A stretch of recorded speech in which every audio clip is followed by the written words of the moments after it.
자, 오늘 살펴볼 이슈는 바로 반도체와 관련된 이야기입니다. 우리 시장에서 어쨌든 가장 큰 영향력을 미치고 있는 이 반도체이기 때문에 이 이슈가 오늘 또 갑작스럽게 미국 쪽에서 나왔습니다. 이렇기 때문에 살펴봐야 되겠죠. 자, 강민 전문가와 이야기를 나눠보겠습니다. 전문가님 오늘 또 아침에 또 이런 이야기가 나왔습니다. 미국 쪽에서 어쨌든 삼성전자, SK하이닉스 쪽에 이 중국 쪽에서의 만드는 반도체 뭐 아니면 수입하는 이 부품에 대해서는 좀 유예를 해주겠다. 어느 정도 좀 숨통을 트여주겠다라는 식의 어쨌든 뭐 긍정적인 뉴스입니다. 네, 긍정적인 뉴스죠. 근데 여러분들이 이제 우선 일단 미중 갈등이 최근에 이제 많이 유발이 되고 있다는 부분을 잘 이해하셔야 되고 이 배경에 대해서 먼저 살펴보셔야 되는데. 그럴까요? 네, 어제 같은 경우에 뉴스에 히토류 관련된 뉴스들이 나왔고 그쵸. 히토류 수출 통제 소식이 나왔습니다. 그쵸. 그러면서 뭐 히토류 관련주들이 또 반짝이고 이랬었는데 이게 하루 이틀 문제가 아니라 뭐 역사적으로 뭐 1, 2년, 5년, 10년까지도 미중 무역에 대한 분쟁이라든지 국가 간의 이런 분쟁은 계속해서 지속되어 왔는데 최근에 이게 심하게 나왔던 이유는 뭐냐면은 미국이 중국을 견제한다. 이 부분에 있어서 정치적인 배경이 깔려 있습니다. 다음 달이면 이제 미국에서 이제 11월 중간 선거가 열리죠. 네, 바이든이 이번 중간 선거에 이기려면은 두 가지를 보고 이제 승산을 가지고 접근할 겁니다. 첫 번째는 당연히 이제 인플레이션을 잡아야 된다. 이게 가장 첫 번째고 이거는 이제 미국인들의 이제 먹고 사는 문제가 달려 있기 때문에 실산의 문제이기 때문에 이거는 당연히 기본일 거고 두 번째는 이게 먹고 사는 문제가 아니라 이제 미국에서 미국인들이 이제 중국인들의 이제 부정적인 인식은 점점 확대되고 있었다. 코로나19부터 확대되고 있었기 때문에 이런 부분들을 이용해서 바이든이 실질적으로 중국을 때리기에 나섰다. 그러면서 중국을 때릴 때마다 지지율이 상승하는 이런 이제 매스컴에서 통계가 나왔는데 그런 부분들을 통해서 이제 노리지 않나 그렇게 보실 수 있고 중국 같은 경우에 히토류가 강점이고 미국 같은 경우에는 반도체 기술이 강점입니다. 그런 측면에서 봤을 때 중국에서는 히토류에 대해서 미국을 압박하게 되고 미국은 반대로 반도체를 통해서 중국을 압박하게 됩니다. 중국은 이제 최근이 아니라 예전부터 세계 최대의 반도체 소비를 하는 그런 국가고 소비와 동시에 이제 공장에서 생산도 반도체 많이 하는 그런 국가로 이제 볼 수 있는데 미국은 이런 11월 중간 선거가 있을 때까지는 계속해서 반도체 생산에 대한 중국이 이루어지는 것을 자국으로 미국에서 최근에 이제 인플레이션 감축법도 발의가 됐었는데 이런 부분도 어떻게 보면은 중국에 있는 이 반도체에 대한 생산 부분을 미국으로 계속해서 끌어오겠다 이런 이제 전략이 계속해서 나온다 이렇게 이제 보시면 좋을 것 같습니다. 자, 오늘 뉴스에 대한 부분은 국내 현지 공장이 이제 중국에 있는 뭐 삼성전자라든지 SK하이닉스가 타격이 있겠다는 이런 뉴스가 나왔는데. 실제로 지금 주가를 보시더라도 삼성전자와 SK하이닉스는 오히려 지금 주가가 상승을 했습니다. 이런 내용들이 이제 국제 정세나 이런 것들이 외국인 투자자 입장에서도 당연히 이런 내용을 모를 리가 없을 뿐더러 이제 대기업에서도 삼성이나 SK에 대해서도 미중 갈등이 계속 오래 가겠구나 이런 내용들을 충분히 알고 있기 때문에 미리 준비를 좀 하지 않았나 이런 생각이 들고 오늘 마침 또 실시간으로 제가 그 12시경에는 이제 상무부에서 이런 유예가 됐다 이런 내용이 없었는데 12시에 마침 또 좋은 내용이 나와서 삼성전자와 SK하이닉스에 대한 부분은 이제 중국 공장에서 건별로 이제 반도체 품목 허가를 받지 않아도 장비 조달을 할 수 있게 되었다. 이런 부분이 이제 시청자 여러분들이 이해하시면 될 것 같습니다. 자, 그렇기 때문에 말씀해 주신 것처럼 일단은 삼성전자나 SK하이닉스는 좀 숨통이 트였습니다. 미국 쪽에서 어쨌든 미국 상무부 쪽에서 직접 삼성전자나 SK하이닉스 쪽에 이렇게 유예를 해주겠다라는 식의 언급이 나왔다라는 보도들이 지금 나오고 있는 상황이고요. 주가가 그대로 좀 반영이 되면서 상승세를 나타내고 있는데 자, 그렇다면 이 뉴스를 통해서 저희가 반도체 쪽에 투자, 어느 섹터, 어느 테마를 좀 더 자세하게 살펴보면서 투자를 이어가면 좋을까요? 일단 제가 이제 오늘 고본 이제 그 섹터는 이제 PCB 관련된 거고 이제 방금 말씀드렸던 이제 반도체에서 중요한 부분을 차지하는 PCB 기판에 대해서 오늘 설명을 좀 드리려고 합니다. 일단은 삼성하고 SK라고 하면은 보통 여러분들이 많이 생각하는 게 D램 반도체입니다. D램 반도체가 전 세계 이제 점유율 1등, 2등을 다투고 있는데 어제 미국 시장에서 D램 반도체에 대한 부분 가운데 가장 이제 그 유명한 마이크론 테크놀로지가 4% 정도 주가가 상승했습니다. 네네. 이 부분은 이제 D램 시장에 대해서 수요를 좀 회복할 수 있느냐 이런 부분은 초점을 좀 맞춰서 삼성전자와 SK하이닉스를 볼 수 있는데 여기에 맞춰서 D램이나 서버용 메모리 반도체나 뭐 시스템 반도체나 이런 반도체 관련해서도 이 수요에 대한 부분이 좋아질지 안 좋아질지 아직까지는 좀 미지수이기 때문에 네. 투자 배경에 있어서 여러분들 접근하기 쉽지가 않을 건데 여러분들 PCB 같은 경우에는 지금 이제 서버뿐만 아니라 휴대폰, 그다음에 PC 모두에 다 들어가기 때문에 특히 또 전기차 시대에 지금 다가오기 때문에 여러분들 PCB 관련된 것들은 반드시 장기적으로는 접근을 해볼 필요성이 있습니다. 네. 네, 일단은 종목을 이제 좀 몇 가지를 이제 볼 수 있는데 우리가 이제 PCB라고 하면은 세계적으로 이제 대만이 매출액에서 거의 이제 탑 10에서 5개 정도가 이제 대만의 매출이 차지하고 네. 우리나라 같은 경우에는 LG이노텍과 삼성전기가 이제 대형주 같은 게 대표적이고 중소형주 가운데서는 코리아 서키트, 그다음에 뭐 심텍, 대덕전자 이런 종목이 있습니다. PCB 전 세계 1등은 이제 대만의 젠딩이고요. 2등이 대만의 유니마이크론. 그다음에 이제 일본 같은 경우는 4등 정도 되고 그다음에 미국이 7등, 중국이 9등.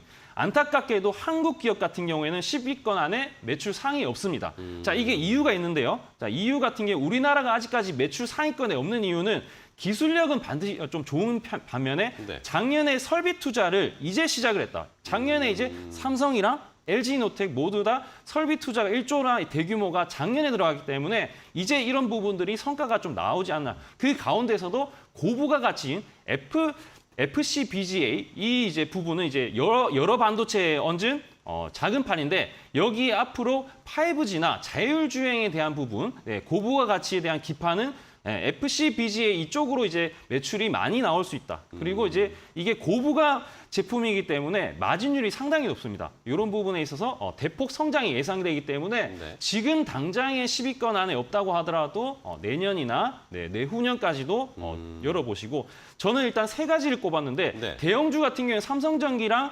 LG이노텍 같은 오케이. 경우에는 PCB뿐만 아니라 이제 이게 그 카메라 모듈과 MLCC 같은 경우에 같이 하고 있기 때문에 순수하게 여러분들 PCB만 본다면은 심텍, 대덕전자, 코리아 서키트 이 3가지를 좀 보실 수 있고 저는 이제 대덕전자를 오늘 좀 주의를 깊게 보고 있습니다. 네.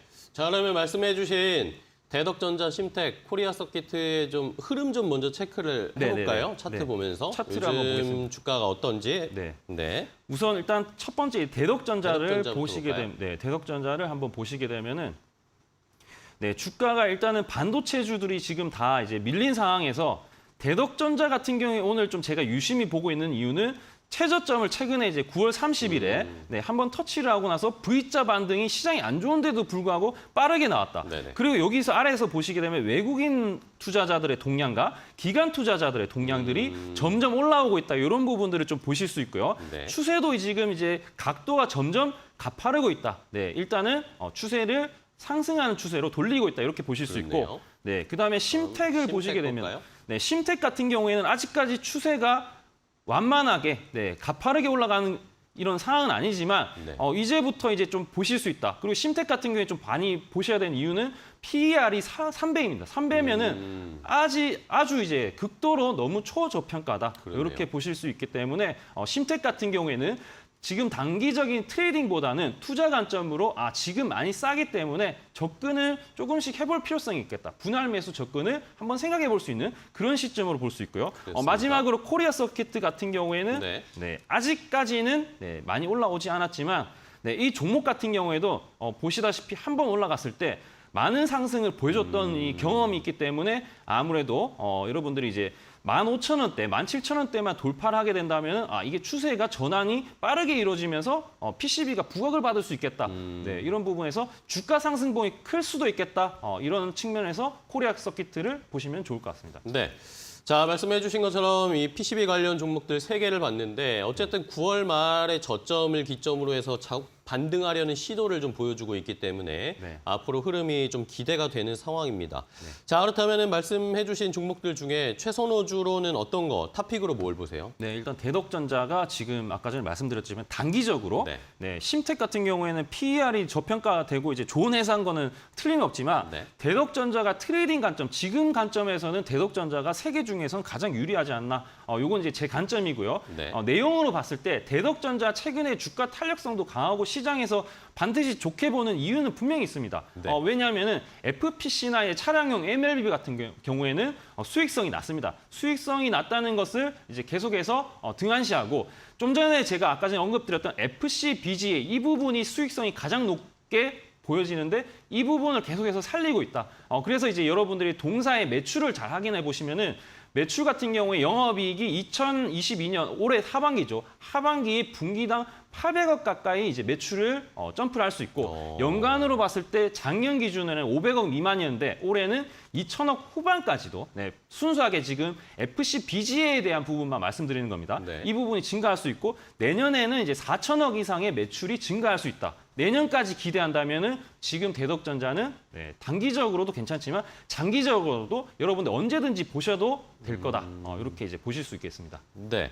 자, 그렇다면은 차트 보면서 가격 전략까지 좀 세워주시면 좋을 것 같아요. 최근에 가격을 어느 정도, 아까 말씀해 주신 대로 9월 30일에 일단 저점을 찍었습니다. 네. 일단 차트를 다시 한번 보게 되면은 자, 오늘 같은 경우에는 매수를 사실 100% 한다기보다는 어느 정도 일단은 여러분들이 눈여기로 이제 대덕전자에 대해서 관심을 봐야도 되겠구나 이런 측면에서 접근하고 왜냐하면 시장이 아직까지는 추세 전환으로 이루어지거나 상승은 오늘 하지만 네, 본격적으로 수급이 많이 들어오면서 이제 본격적으로 네, 그런 체감을 할 수 없기 때문에 지금은 대덕전자 같은 경우에는 여러분들이 이제 간단하게 네, 뭐 맛보기 정도만 접근하시고 만약에 네. 매수 전략을 취한다면은 24,000원대, 네, 24,000원 24,500원, 네, 24,500원 안에서 이제 좀 한번 접근을 해보시면은 나쁘지 않을 거로 판단이 되고 만약에 이게 목표가를 잡는다고 하면은 이게 길게 보면은 뭐 3만 원, 4만 원까지도 나중에 갈 수도 있겠지만 지금 시장 상황상 현실적으로 말씀드리면은 26,000원, 27,000원 과거에 이 매물대가 많이 나왔던 부분에 여러분들이 단기적으로 접근을 하시면 좋을 것 같고요. 손절가 같은 경우에는 짧게 만약에 시장이 이거는 안 좋아졌을 때 아마 손절가를 잡으면 될 것 같은데 23,000원 정도 제시를 해드리겠습니다. 네, 알겠습니다. 자, 대덕전자에 대한 전략까지 가격 전략을 저희가 세워드렸습니다. 어쨌든 이 PCB 관련 종목들 중에 추세는 가장 좋은 상황이고 오늘도 4% 넘게 상승세를 나타내고 있는데 일단은 가격이 조금 내려갔을 때 24,500원 아래에서 잡아보자라는 전략을 주셨습니다. 자, 우리 추가적으로 마지막으로 질문 하나만 좀 더 드리면 어쨌든 오늘 이렇게 또 삼성전자, SK하이닉스 쪽에 호재가 나오는 뭐 소식이 좀 전해졌습니다. 그러면 어쨌든 우리 시장이 뭔가 좀 반등이 나오려면 SK하이닉스, 삼성전자가 반등이 나와줘야 되잖아요. 네네네. 그런 추이로 왔을 때 이번에 뭔가 모멘텀이 되어줄 수 있을 거라고 보시는지 어떻게 보세요? 저는 일단은 반도체에 대한 부분은 아직까지 그 삼성전자가 이제 최근이 아니라 이제 얼마 전에도 이제 그런 뉴스가 나왔어요. 재고 자산이 50조 가까이 된다. 네네. 네, 이 부분이 좀 풀리면서 수요가 본격적으로 이제 미국부터 회복이 돼야지 삼성전자나 SK도 갈 수 있지, SK하이닉스도 주가가 조금 더 높게 볼 수 있지 않나 이런 측면에서 볼 수 있고요. 지금 이제 디램이나 이런 것보다는 장기적으로 봤을 때 지금 단기적인 건 시장을 먼저 봐야 되는 게 맞고요. 환율이나 이 외국인들의 동향, 외국인들은 지금 반드시 이제 삼성전자나 SK하이닉스를 집중해서 보고 있을 겁니다. 네, 지금도 사실상 수급이 SK하이닉스랑 삼성전자 쪽으로 지금도 이제 최근에 일주일 동안 많이 들어왔었는데 그런 측면에서 왜냐하면 외국인들이 언제든지 환율이 또 올라가게 되면은 빠질 수 있기 때문에 지금까지는 아직까지 반도체에 대해서 100% 신뢰를 하기보다는 이제부터 좀 저점이 되기 때문에 관심을 좀 가져봐야 되겠구나. 이런 측면에서 단기적인 트레이딩 관점으로 보시면 좋을 것 같습니다. 네, 알겠습니다. 자, 뭐 지금 당장의 반등이 나오긴 쉽지 않겠지만 어쨌든 삼성전자, SK하이닉스가 저점 잡는 순간 그 포착은 가장 중요한 타이밍이니까요. 여러분들 강민 전문가가 말씀해 주신 것처럼 잘 체크를 해보시고 저희도 추이는 계속 한번 체크업 해드리도록 하겠습니다. 자, 오늘 무슨 일이고는 이데일리온의 강민 전문가와 함께 했는데요. 오늘 첫 시간이었는데 좋은 이야기, 좋은 인사이트 주셔서 감사하고요. 다음 시간에 또 뵙겠습니다. 전문가님 고맙습니다. 네, 감사합니다. 고맙습니다.